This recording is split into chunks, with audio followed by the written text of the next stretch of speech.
There are so many great organizations that offer online or virtual type events that may seem a little less interesting, but they're so critically important to making sure that you're getting different points of view, that you're hearing something different than what you hear in your own space, in your own environment. It really also speaks to culture.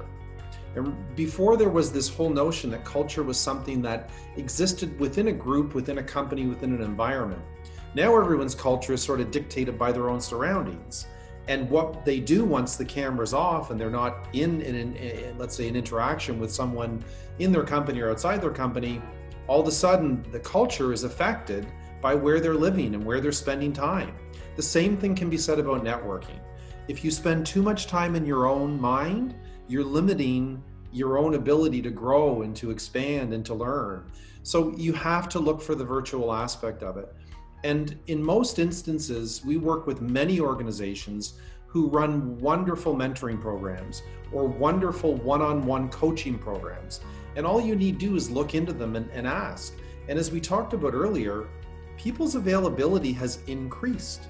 Now, that can also trigger another thing, which is when do you turn on work and turn off work, which in this environment becomes more challenging. But there's also an advantage to that in that you have access to more people.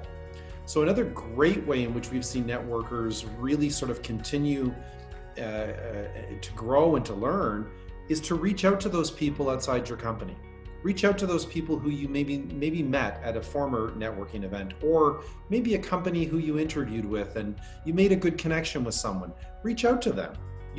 This is the big change right now, is accessibility of people. And I think when we get back to normalcy, when there are gatekeepers and there are more scheduling limitations related to someone's availability, that's going to change again. So take advantage of the fact that you can actually ring someone up and probably get an answer.